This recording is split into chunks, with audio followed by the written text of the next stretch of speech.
اعوذ باللہ من الشیطان الرجیم بسم اللہ الرحمن الرحیم۔ آفیشیلی اسلامک اسٹوڈیو کے دوستو السلام علیکم، میں ہوں سید خرم شہزاد۔ آج آپ کو سائنس کے متعلق چند انکشافات کروں گا۔ میں سائنس کے خلاف نہیں، میں سائنس کو مانتا ہوں، لیکن چند آپ کو ایسی باتیں بتاؤں گا جس سے آپ سمجھ جائیں گے کہ سائنس میں اور قرآن اور اسلام میں کتنا ڈفرنس ہے۔ اسلام حقیقت پر مبنی ہے، جبکہ سائنس انکشافات، سائنس مفروضات، سائنس ہواؤں پر مبنی ہے، یعنی کہ ہوائی باتیں جیسے ہوتی ہیں۔ جیسے سائنس کہتی ہے، سائنسدان کہتے ہیں کہ ستارے موجود ہیں، تو قرآن کہتا ہے تم ان جیسے ستارے بنا کے بتاؤ، تو سائنس نہیں بنا سکتی۔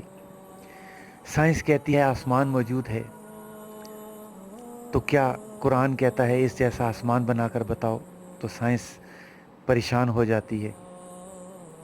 سائنس کہتی ہے چاند موجود ہے، تو اسلام اور قرآن کہتا ہے چاند بنا کر دکھاؤ، تو سائنس پریشان ہو جاتی ہے۔ سائنس کہتی ہے انسان چلتا ہے، انسان کے اندر چھوٹی چھوٹی وینز ہوتی ہیں، انسان کا دماغ اتنے پاؤنڈ کا ہوتا ہے، یعنی طرح طرح کی سائنس باتیں کرتی ہے۔ لیکن جب سائنس کو کہا جاتا ہے ایز اٹ از اسی طرح کا انسان بنا کے بتاؤ، تو روبوٹ تو وہ بنا سکتے ہیں، وہ بھی اللہ کے بتائے ہوئے طریقوں پر چل کر، لیکن انسان نہیں بنا سکتے ایز اٹ از، تو سائنس پریشان ہو جاتی ہے۔ اسی طرح سائنس کہتی ہے کہ ہواؤں میں پرندے اڑتے ہیں، تو جب قرآن کہتا ہے ان جیسا ایک پرندہ بنا کر بغیر کسی مدد کے آسمان میں اڑا کر دکھاؤ، تو سائنس پریشان ہو جاتی ہے۔ اسی طرح سائنس بہت جدید ترقی کر چکی ہے، سائنس نے بہت ترقی کر لی، مگر جب اللہ کہتا ہے کہ بغیر کسی سہارے کے آسمان کی طرف جا کر دکھاؤ، تو سائنس پریشان ہو جاتی ہے۔ اسی طرح انسان سائنس کے بلبوتے چلتا ہے، انسان سائنس پہ بھروسہ کرتا ہے۔ سائنس کہتی ہے کہ یہ ہو گیا وہ ہو گیا، تو اللہ کہتا ہے کہ ایک انسان کو میں مارتا ہوں، اس کو زندہ تو کر کے دکھاؤ، سائنس پریشان ہو جاتی ہے۔ اسی طرح اللہ تبارک و تعالیٰ کے فرشتے زمین سے آسمان، آسمان سے زمین پر آتے ہیں، اور پھر سائنس کو اللہ تبارک و تعالیٰ چیلنج کرتا ہے تم بھی تو اسی طرح آ کر دکھاؤ، تو سائنس پریشان ہو جاتی ہے۔ سائنس برمودا ٹرائنگل پہ مختلف قسم کی خیالات پیش کرتی ہے، مختلف باتیں کرتی ہے، مختلف تجربات کرتی ہے، لیکن اللہ تبارک و تعالیٰ کہتا ہے برمودا ٹرائنگل کے اندر جا کر تو دیکھو، سائنس پریشان ہو جاتی ہے۔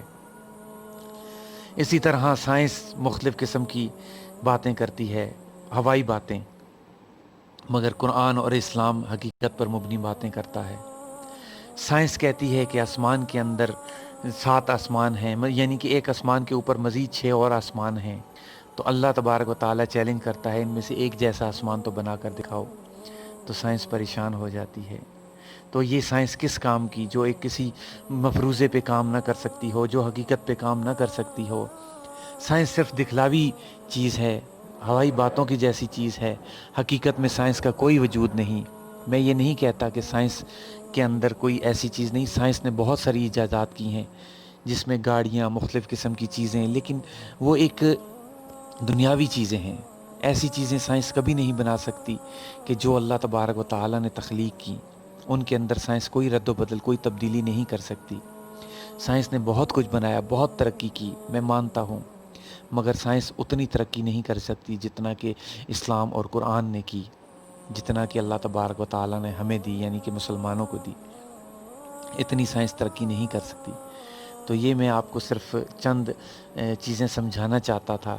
سائنس ضروری ہے، سائنس کے بغیر بھی ہم نہیں چل سکتے، لیکن اللہ تبارک و تعالیٰ کی حقیقت جاننا بھی بہت ضروری ہے، جس کے بغیر زندگی نہیں چل سکتی۔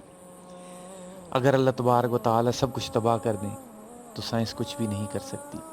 اور کہا جاتا ہے کہ آخری جنگ جو ہے وہ سائنس پہ نہیں، یعنی کہ ہاتھوں سے ہوگی، تلواروں سے ہوگی، تو وہ سائنس سے پر مبنی نہیں ہوگی، وہ انسان خود بنائیں گے۔ تو اللہ کے نبیوں نے جیسے بنائی تھی ویسے بنیں گی اور جنگیں ہوں گی۔ تو یہ تھی ویڈیو آج کی۔ اگر آپ کو پسند آئی ہو تو اسے لائک، شیئر اور چینل کو سبسکرائب کرنا مت بھولیے گا۔ اگلی ویڈیو تک کے لیے اجازت دیجیے، اللہ حافظ۔